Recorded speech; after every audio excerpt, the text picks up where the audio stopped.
കോൺഗ്രസ് നേതാക്കൾക്കായി കള്ളപ്പണ ഇടപാട് നടന്നുവെന്ന ആരോപണത്തിൽ പുതിയ CCTV ദൃശ്യങ്ങൾ ഇന്ന് പുറത്തുവന്നു. ബാഗുകൾ കയറ്റിയ കാറിലല്ല രാഹുൽ മാങ്കൂട്ടത്തിൽ പോയതെന്ന് ദൃശ്യങ്ങളിൽ വ്യക്തമാണ്. ട്രോളി ബാഗ് കയറ്റിയത് സ്വന്തം വാഹനത്തിലും താൻ കയറിയത് ഷാഫി പറമ്പിലിന്റെ വാഹനത്തിലുമാണെന്ന് രാഹുൽ മാങ്കൂട്ടത്തിൽ വിശദീകരിച്ചു. രാഹുൽ മാങ്കൂട്ടത്തിൽ കള്ളം പറയുകയാണെന്ന് CPM സംസ്ഥാന സെക്രട്ടറി MV ഗോവിന്ദൻ ആരോപിച്ചു. പാതിരാ പരിശോധനയ്ക്കെതിരെ കോൺഗ്രസ് നേതാക്കളായ ഷാനിമോൾ ഉസ്മാനും ബിന്ദു കൃഷ്ണയും പോലീസിൽ പരാതി നൽകി.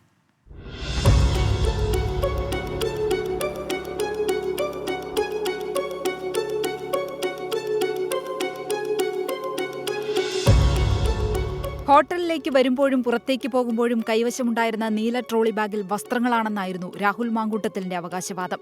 ഈ വാദത്തെ സംശയത്തിൽ നിർത്തുന്ന തെളിവുകളാണ് ഇന്ന് പുറത്തുവന്ന CCTV ദൃശ്യങ്ങളിലുള്ളത്. സഹായി ഫെനി നൈനാൻ വാഹനത്തിൽ ബാഗ് കയറ്റുമ്പോൾ രാഹുലും ഒപ്പമുണ്ടായിരുന്നു. എന്നാൽ ആ കാറിൽ രാഹുൽ കയറിയില്ല. പകരം മറ്റൊരു കാറിൽ കയറി രാഹുൽ ഹോട്ടലിന് പുറത്തുപോയി. രാഹുലിന്റെ കാറിന് പിന്നാലെ ബാഗ് കയറ്റിയ കാറും പുറത്തുപോകുന്നതായി ദൃശ്യങ്ങളിൽ കാണാം.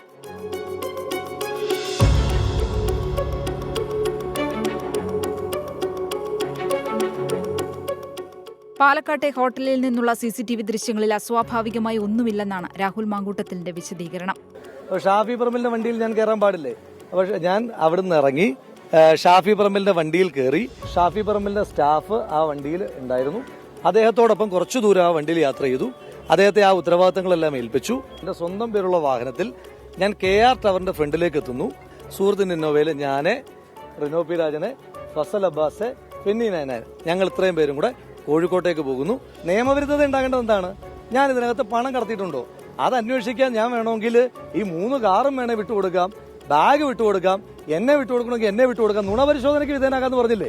രാഹുൽ മാങ്കൂട്ടത്തിൽ കള്ളം പറയുകയാണെന്ന് CPIMന്റെ പ്രതികരണം. തികച്ചും കളവ് പറഞ്ഞ് രക്ഷപ്പെടാൻ വേണ്ടിയിട്ട് നടത്തിയിട്ടുള്ള ശ്രമം പൂർണ്ണമായി തള്ളി പൊളിഞ്ഞു പോയിരിക്കുകയാണ്, പൊളിഞ്ഞ് പാളീസായിരിക്കുകയാണ്. ഇനി അവരാണ് പറയേണ്ടത് എന്താണ് അതിൽ കൊണ്ടുപോയത്. ഞങ്ങൾ ഉറപ്പായിട്ട് വിശ്വസിക്കുന്നുണ്ട് അത് ഉടൽപ്പണമാണ്, കള്ളപ്പണമാണ്. അത് കളവ് ആണോ പറയുന്നത് എന്ന് നോക്കുന്നതിന് വേണ്ടിയുള്ള നുണ പരിശോധന നടത്തട്ടെ. ഒന്ന് ധൈര്യമുണ്ടെങ്കിൽ പറയട്ടെ. രാത്രി മുറിയിൽ കയറി പോലീസ് പരിശോധന നടത്തിയെന്ന് കാണിച്ച് കോൺഗ്രസ് നേതാക്കളായ ഷാനിമോൾ ഉസ്മാനും ബിന്ദു കൃഷ്ണയും DGPക്ക് പരാതി നൽകി. പോലീസ് നിയമവിരുദ്ധമായ പരിശോധന നടത്തി മാനസികമായി തകർക്കാൻ ശ്രമിച്ചുവെന്ന് ചൂണ്ടിക്കാട്ടിയാണ് പരാതി. 24 പാലക്കാട്.